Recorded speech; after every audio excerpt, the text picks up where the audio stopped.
Hello students, myself Devendra Yadav, training officer of Sun private ITI Chankhuri Durg. तो students हमने topic start किया था डीसी जनित्र, डीसी जनरेटर। इसमें हमने पिछले वीडियो में देखा डीसी जनित्र के मुख्य भाग कौन कौन से होते हैं। जैसे कि इसमें हमने देखा था योक, पोल और आर्मेचर, इस प्रकार के विभिन्न भागों को हमने देखा। आज के टॉपिक में हम देखेंगे डीसी जनित्र की कार्यप्रणाली। तो डीसी जनित्र की कार्यप्रणाली को समझने से पहले हम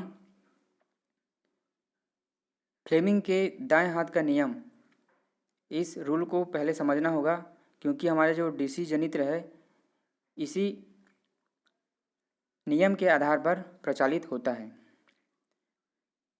विद्युत चुंबकीय प्रेरण के सिद्धांत पर किसी चुंबकीय क्षेत्र में गतिमान चालक में उत्पन्न होने वाले विद्युत वाहक बल की दिशा ज्ञात करने के लिए फ्लेमिंग्स नामक वैज्ञानिक ने एक नियम बनाया था, जो फ्लेमिंग्स का दाएं हाथ का नियम कहलाता है। इस नियम के अनुसार यदि दाएं हाथ की प्रथम दो उंगली तथा अंगूठे को परस्पर समकोण बनाते हुए इस प्रकार फैलाया जाए कि अंगूठा जो है चालक की गति दिशा एवं पहली उंगली चुंबकीय क्षेत्र की दिशा को प्रदर्शित करे, तो बीच की जो दूसरी उंगली है उसमें चालक में प्रेरित विद्युत वाहक बल की दिशा प्रदर्शित करती है। जैसे कि यहाँ पे आप देख सकते हैं, यह है फ्लेमिंग्स के दाएं हाथ का नियम। फ्लेमिंग्स के दाएं हाथ के नियम से हम क्या ज्ञात करते हैं? विद्युत चुंबकीय बल यानी विद्युत वाहक बल की दिशा। जो जनरेटर है हमारा, उसमें जो विद्युत वाहक बल उत्पन्न हो रहा है उसकी दिशा ज्ञात करने के लिए हम फ्लेमिंग्स के दाएं हाथ के नियम का प्रयोग करते हैं। इस नियम के अनुसार यदि दाएं हाथ की प्रथम दो उंगली तथा अंगूठे को परस्पर इस प्रकार समकोण बनाते हुए फैलाया जाए, जैसा कि इस चित्र में आप देख सकते हैं, तो अंगूठा जो है चालक की गति दिशा एवं पहली उंगली जो है चुंबकीय क्षेत्र की दिशा को प्रदर्शित करता है, तथा बीच की जो दूसरी उंगली है वह चालक में प्रेरित विद्युत वाहक बल की दिशा को प्रदर्शित करेगी। तो इस सिद्धांत के आधार पे हमारा जो डीसी जनित्र है वह काम करता है। तो चलिए अब हम देखते हैं डीसी जनित्र की कार्यप्रणाली।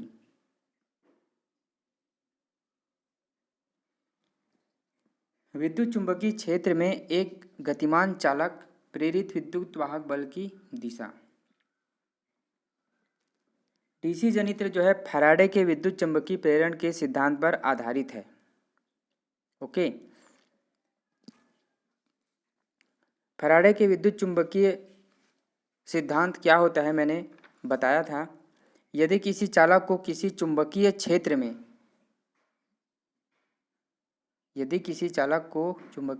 में ये आपका चालक है और ये जो S और N जो देख रहे हैं पोल, वो है आपका मैग्नेट। तो according to the Faraday's law, Faraday के विद्युत चुंबकीय प्रेरण सिद्धांत के आधार पे यदि किसी चालक को, ये आपका चालक हो गया, यहाँ पे जो है चालक को किसी चुंबकीय क्षेत्र में इस प्रकार गतिमान कराया जाए। अगर हम चुंबकीय क्षेत्र, ये जो चुंबकीय क्षेत्र है इसमें रख के इस चालक को, कंडक्टर को गतिमान कराते हैं, तो उसकी गति के कारण क्या होता है, ये जो मैग्नेट है इसके मैग्नेट यानी चुंबकीय बल रेखाओं का छेदन होता है, यानी चुंबकीय बल रेखाओं को ये जो कंडक्टर है वह काटता है, तो उस चालक में विद्युत वाहक बल उत्पन्न हो जाता है। ये होता है आपका फैराडे का चुंबकीय विद्युत वाहक बल का सिद्धांत। जनित्र द्वारा उत्पन्न किया गया विद्युत वाहक बल प्रत्यावर्ती स्वभाव वाला होता है। चूंकि चालक जो है लूप के 180 अंश घूमने के पश्चात उसकी चुंबकीय फ्लक्स छेदन की दिशा बदल जाती है। एक बार अगर हम इसको घुमाते, यहाँ से अगर यहाँ आया, उसके बाद इसकी दिशा क्या होती है, ये जो है कंडक्टर का जो साइड है वो इस तरफ आ जाता है और इधर वाला जो है इधर घूम के यहाँ पे आ जाता है। इस प्रकार इनका जो एन पोल और एस पोल की जो दूरी है वो बदल जाती है, जिस कारण क्या होता है, इनकी जो विद्युत वाहक बल जो उत्पन्न होने की दिशा है या पोलैरिटी है वह बदल जाती है। तो मशीन से प्राप्त होने वाला विद्युत वाहक बल एसी अथवा डीसी यह आउटपुट प्राप्त करने की विधि पर निर्भर करता है। हम किस प्रकार जो है इससे आउटपुट लेते हैं उस पर निर्भर करता है, लेकिन जो इसमें उत्पन्न विद्युत वाहक बल जो है वह एसी ही होता है, जिसे हम कम्यूटेटर के सहायता से डीसी में बदलते हैं। तो जो जनित्र है उससे आउटपुट विद्युत वाहक बल प्राप्त करने की निम्न दो विधियां हैं। क्योंकि हम डीसी जनरेटर के बारे में पढ़ रहे हैं तो यहाँ पे हम आउटपुट में डीसी प्राप्त करने के बारे में ही पढ़ेंगे। तो ये दो तरह से होता है, एक आपका स्लिप रिंग विधि, तो स्लिप रिंग विधि से तो आपको एसी वोल्टेज ही प्राप्त होगा, और दूसरा है आपका स्प्लिट रिंग विधि।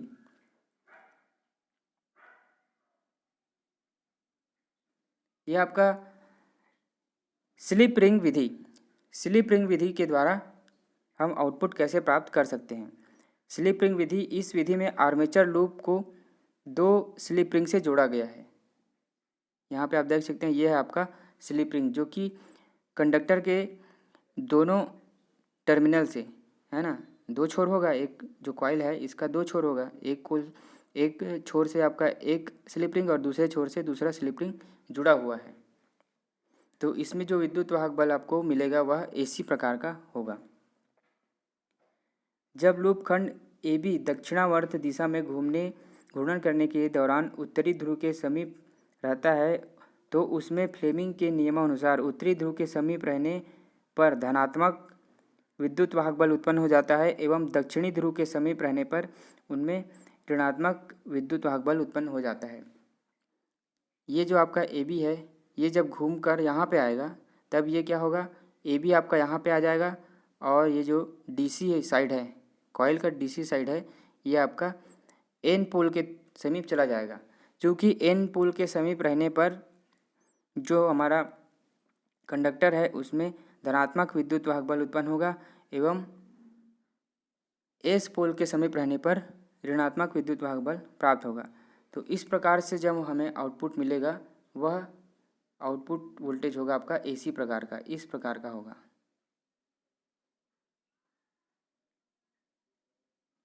ये इस प्रकार का, ये आपका पहले धनात्मक अर्धचक्र जब हमारा ए बी जो साइड है वो एन ध्रुव की ओर रहता है। इसके बाद जब वह ए बी साइड जो है घूमकर आपका साउथ पोल की तरफ जब आता है तब यह विपरीत दिशा में आउटपुट वोल्टेज देगा, यानी कि निगेटिव वोल्टेज देगा। इस प्रकार से ये साइकिल जैसे जैसे हमारा कंडक्टर घूमेगा ये हमें आउटपुट उसी प्रकार से मिलेगा। कंटिन्यू। दूसरा जो तरीका है आपका स्प्लिट रिंग विधि।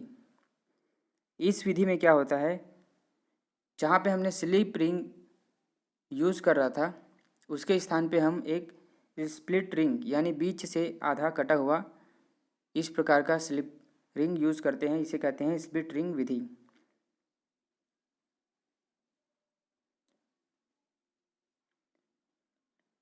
इस विधि में क्या होता है, जो ब्रश है,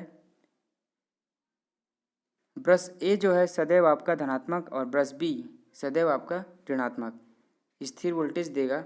इसे हम कहेंगे डीसी वोल्टेज। ए में आपको प्लस ही मिलेगा और बी में आपको माइनस ही मिलेगा। जब लूप खंड ए बी वामावर्त दिशा में यानी एंटी क्लॉक वाइज घूर्णन करता है और उत्तरी ध्रुव के समीप रहता है तो उसमें धनात्मक विद्युत वाहक बल उत्पन्न होता है और ब्रश ए पर धनात्मक विद्युत वाहक बल उपलब्ध होता है। अब यही लूप खंड जो है ए बी, यही लूप खंड आपका इधर आया साउथ पोल की तरफ, है ना, ये लूप आपका इधर आया, तब क्या होगा, लूप खंड ए बी दक्षिणावर्त दिशा में घूर्णन करते हुए दक्षिणी ध्रुव के समीप पहुंच जाता है तो इसमें ऋणात्मक विद्युत वाहक बल होता है और इससे जुड़ा स्प्लिट रिंग भी ऋणात्मक हो जाता है, परंतु इस स्थिति में यह स्प्लिट रिंग ब्रश बी के संपर्क में होता है। ओके, ब्रश बी के संपर्क में रहता है जो आउटपुट में हमें ऋणात्मक विद्युत वाहक बल प्राप्त कर रहा होता है। इस स्थिति में लूप खंड ए बी का स्थान लूप खंड सी डी ले लेता है और वह ब्रश ए को धनात्मक विद्युत वाहक बल प्रदान करता है, जैसे कि यहाँ पे आप देख रहे हैं। इस प्रकार ब्रश ए जो है सदैव धनात्मक रहता है तथा ब्रश बी जो है सदैव ऋणात्मक रहता है। व्यापारिक स्तर पर प्रयोग किए जाने वाले डीसी जनित्र में अनेक खंडों में विभक्त स्प्लिट रिंग का प्रयोग किया जाता है जिसे कम्यूटेटर कहते हैं।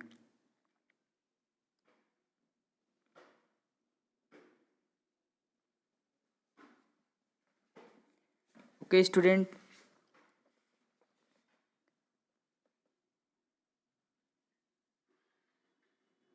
अब हम देखते हैं डीसी जनित्र के विद्युत वाहक बल का समीकरण। जो हमारा डीसी जनित्र है उसमें उत्पन्न विद्युत वाहक बल, उसका समीकरण किस प्रकार होता है या किस प्रकार हम प्राप्त करते हैं। जब एक डीसी जनित्र का आर्मेचर, जिसमें वाइंडिंग के रूप में अनेक चालक होते हैं, एक विशेष चाल से चुंबकीय क्षेत्र में घूर्णन करता है, एक विशेष चाल से चुंबकीय क्षेत्र में जब यह घूर्णन करता है, जिसे हम घुमाने के लिए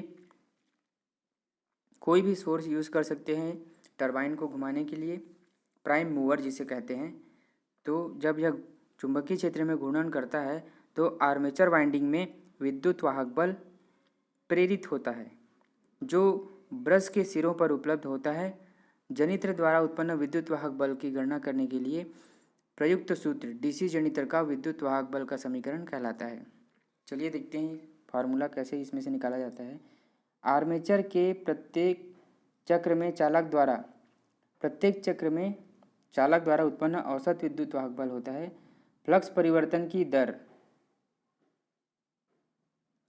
आर्मेचर के प्रति चक्र में चालक द्वारा उत्पन्न औसत विद्युत वाहक बल बराबर होता है आपके फ्लक्स परिवर्तन की दर। जितनी बार वो घूमेगा और फ्लक्स को काटेगा तो जो परिवर्तन हो रहा है उस दर के बराबर होता है अकॉर्डिंग टू आपका फैराडे के विद्युत चुंबकीय प्रेरण नियमानुसार। ये होता है d∅/dt। प्रत्येक चालक पदार्थ एक चक्र में काटा गया फ्लक्स। अब एक चक्र में कितना काटता है तो ये आपका हो जाएगा p∅ वेबर। जो हमारा फ्लक्स है उसको हम वेबर से प्रदर्शित करते हैं, यानी कि आपका जो फ्लक्स का मात्रक है, यूनिट है, वह होता है वेबर। अब ये एक चक्र का हो गया। इसी प्रकार प्रति सेकंड चक्करों की संख्या, तो प्रति सेकंड चक्करों की संख्या बराबर आपका हो जाएगा n/60, क्योंकि एक मिनट में आपका 60 सेकंड होता है इसलिए। अब एक चक्कर का समय dt बराबर हो जाएगा 60/n सेकंड। अतः समीकरण 1 से d∅m/dt का मान रखने पर एक चालक में उत्पन्न विद्युत वाहक बल का फॉर्मूला क्या हो जाएगा आपका p∅/60/n या n p∅/60। माना आर्मेचर में जेड चालक कार्यरत हैं। ये तो हुआ आपका एक चालक का। इसी प्रकार अब जो हमारा वाइंडिंग है उसमें एक ही चालक तो होगा नहीं, उसमें हम अनेक चालक को यूज़ करते हैं। तो मान के चलिए यहाँ पे हमने जेड चालक को यूज़ किया, जेड चालक कार्यरत हैं। तब जेड चालकों में उत्पन्न, तो सभी चालकों में उत्पन्न विद्युत वाहक बल कितना होगा p∅Zn/60। ये आपका वोल्ट होगा क्योंकि यहाँ पे विद्युत वाहक बल है। विद्युत वाहक बल को वोल्ट से प्रदर्शित करते हैं। विद्युत वाहक बल का मात्रक वोल्ट होता है। यदि आर्मेचर में समानांतर पथों की संख्या, अब आर्मेचर जो है उनमें कई चालक है और ये जो चालक हैं समानांतर में भी लगे हुए होते हैं। तो यदि आर्मेचर में समानांतर पथों की संख्या a है तो डीसी जनित्र के आर्मेचर में उत्पन्न विद्युत वाहक बल का फॉर्मूला आपका ये हो जाएगा। आर्मेचर में उत्पन्न विद्युत वाहक बल P∅Zn/60A। इसको हम अगर अच्छे से लिखें तो इसका ये सिंपलेस्ट फॉर्म होता है।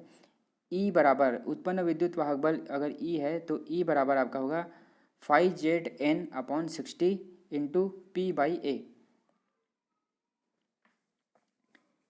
यहाँ पे E है आपका डीसी जनित्र में उत्पन्न विद्युत चुंबकीय बल यानी विद्युत वाहक बल, और फाई है आपका प्रति पोल चुंबकीय फ्लक्स वेबर में, और जेड है आपका आर्मेचर चालकों की संख्या।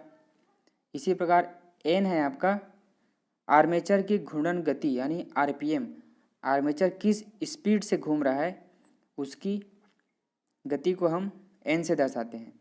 और पी है आपका पोल्स, कितने पोल्स हैं, जो पोल डीसी जनित्र में जो पोल होते हैं वो कितने हैं, 2 पोल, 4 पोल, 6 पोल, 8 पोल, इस प्रकार कितने भी पोल हो सकते हैं। और मिनिमम आपको 2 पोल, किसी भी मशीन में आपको 2 पोल की आवश्यकता होती ही है।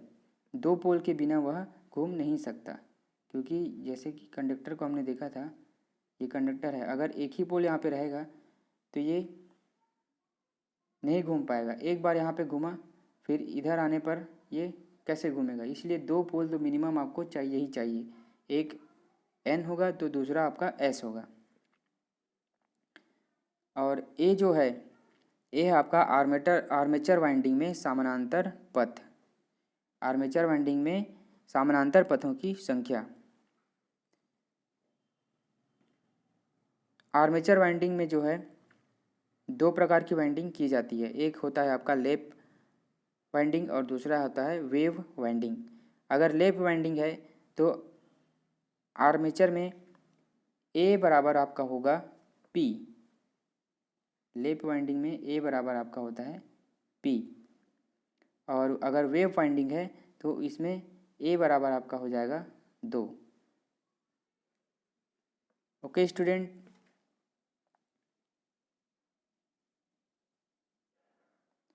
तो यहाँ पे हमने देखा डीसी जनित्र के विद्युत वाहक बल का समीकरण। इस प्रकार हमने यहाँ पे समझा डीसी जनित्र की कार्य प्रणाली। इसके बाद हम देखेंगे डीसी जनित्रों का वर्गीकरण, डीसी जनित्र जो है कितने प्रकार के होते हैं और उनकी कार्य प्रणाली कैसे होती है, और कौन कौन से प्रकार के जनित्र को कहाँ कहाँ पे यूज़ किया जाता है। तो स्टूडेंट अभी के लिए इतना ही। Thank you.